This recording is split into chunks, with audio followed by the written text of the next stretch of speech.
እኔ አሽፋ ከተማ ውጊያ ተቀምጦ እዛው ቁጭ ብዬ ቲሊሊ ከተማን ተቆጣጠረ ብሎ ከአሜሪካ አንዱ እንትን አለ ፖስት አደረገ። የሚዲያ አካል ነው ይሄ ነው አማራ ላይ እናንተ ተወን ነው ወይ ነው ጥያቄ።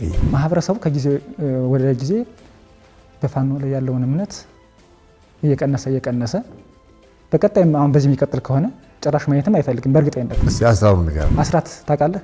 ሸራብ እሱ ነው ከኛ አሁን እኛ ትግሉ ላይ ሆነን ዋጋ እየከፈልን የትግሉ ባለቤት እነሱ ናቸው። አንዳንዴ በጣም ይገርመኛል። አብዛኛው ታጋይ ሲያውቃሉ ይሄንን ይረዳሉ። አብሯቸው ያለውስ ይገነዘባሉ። የፖለቲካን ሀሁ ማያቅ በቃ አማራ ብሎ ይወጣ አለ። ቅድም እንደነገርኩህ ፐርሰንቱ ትንሽ ይሁን እንጂ ማዝለው ለእነሱ ነው። ላመኑበት ዓላማ ወጥተዋል። እነሱን መታደግ ነው እኔ ትልቁ ቀጣይም ስራዬ ዓላማዬም እሱ ነው። ምክንያቱም አማራ ነህ ብለህ አንተ የትግል መስመሩ ሲስት የውክልና ጦርነት እየተካሄደ ስታይ አላማራኝም ብለህ ስትወጣ ያ ማያቅ ንጹህ ትውልድ እንዲያልቅ አልፈልግም።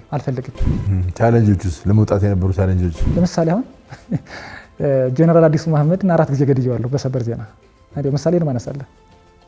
ዶክተር አብዱ ሁሴን በሌለበት ከግድያ ሙከራ መለጠ ገርጨጭ ላይ ስብሰባ ነበርና የተላከ አቶ አረጋ ከበደ ነው። ከግድያ ሙከራ መለጠ የተባለው ምክትል ርዕሰ መስተዳድር ነው። የሉም በቦታው። እንግዲህ ይሄ ያሳፍራል፣ ያሸመቀቃል።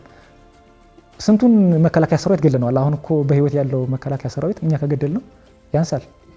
የእውነት ነው መነግርህና ስንሰራ የነበረው ስራ የሚዲያን ሳይሆን የአክቲቪስት ስራ ነው። በቃ የተለያዩ ጥያቄዎችን በተለያየ ጊዜ አንስቻለሁ። ሰላም የሚለው ቃል ራሱ ያስቀዝፋል። እዛ ቀጠና ላይ አመራር ተብለው ኃላፊ ተብለው የተወክሉ ሰዎች ስለ ጫካ ስልጣን ነው እንጂ ነገን አርቆ ማሰብ አይችሉም። ተጨባጭ መሬት ያለው ምንድን ነው? በኋላ ታሪክ አላቸው። ነፍሰ ገዳይ የነበረ ሰው እንዴት ስለ ሰላም ያስባል? ትናንት ሌባ የነበረ ሰው እንዴት ስለ ሰላም ያስባል? እሱን ነው ህዝብን ብሎ ለወጣ ሰው ሀገሬን ብሎ ለወጣ ሰው የመጨረሻው የአማራጭ ሰላም ነው። በቃ እንዴት ነው የምትመለከተው አንተ? ይሄን ተዋጋን ሲሉ በጣም እስቃለሁኝ። ሱሪያቸው እስከሚወልቅ ሲሮጡ እየዋሉ ከነበረበት ቤዝ ወረዳ ለቀህ ከወረዳም የወረዳ ሳተላይት ከተሞችን ለቀህ ጫካ ውስጥ መሽገህ የአማራ ህዝብ ደርሽልሃለሁ የምትለው በምን ሞራ ነው? በተለይ ጎጃም አካባቢ ዋሸራ የሚባለው ላይ ግፍ እስር ቤት አለ፣ ማሰቃያ።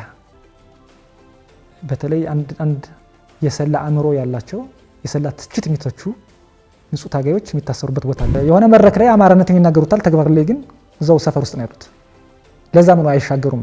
ውስጥ ነበርክና አንተ ይሄንን እንዴት ነው የምታየው? መጀመሪያ በተለያዩ ቦታዎች እኔ እንኳን ባይኔ በብረቱ ያየሁት ከሞት ተረፈ ያልኩህ ቦታ ላይ ድሮን ጥቃት ሲደርስ የሚሞተው የኛ ሰራዊት ነው። አየር ላይ የምንዋለው ንጹሃን ሞቱ ነው።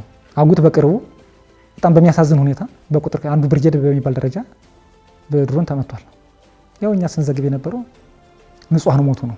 አሁን እኔ የሰላም አማራጭ እጆች እንዲዘረጉ የምፈልገው አንዱ ይሄ ነው። መሪ ተብሎ የተቀመጠው ሰው የሚመለከተው ሰው በሰነድ በጽሁፍ አቅርቢያ የተደራጀ ጥያቄ ነው ጠየቁትኝ። ይህ ጥያቄ ቀርቧል ብዬ ያለበላህና ተከካለኝ። የአማራ ብሔረተኝነት ነው ወይስ የአማራ ብሔረተኝነትን የሚያፈርስ ሰፈርተኝነት ነው የሆነ ያለው? መቼም ጦርነት ጥሩ ነው አይባልም፣ ግን የቀጣይ ህይወቴን የሚወስን ምዕራፍ ተሻግሬ ነው የመጣሁት። ትናንት የአማራ ጠላቴ ነው ብሎ ከፈረጀ ከህወሓት ጋር ተሰልፈ ያውን በማንፌስቶ የአማራ ህዝብ ጠላቴ ነው አማራን አከርካሪውን መተነዋል ብሎ በህገ መንግስት ድረስ ባንዳው ማን ነው ከተባለ እዛው ላይ ነው ጥቅምን አሳልፎ የአማራን ጥቅም አሳልፎ ለሰጠ ነው የውክልና ጦርነት ለሚያካሄድ ነው ባንዳነት ስያሜው መሰረት። አሜሪካ፣ አውሮፓ ላላችሁ የሚዲያ ባለቤቶች፣ ባለሙያዎች፣ ዲያስፖራዎች በቃ መሬት ላይ ያለው እና እናንተ የምታስቡት አራምባና ቆቦ ነው እየሆነ ያለው በተገላቢጦች ነውና እሱ ነገር እባካችሁ ቆም ብላችሁ አስቡ። እና እንዴት ነበረ ኤክስፒሪየንስ?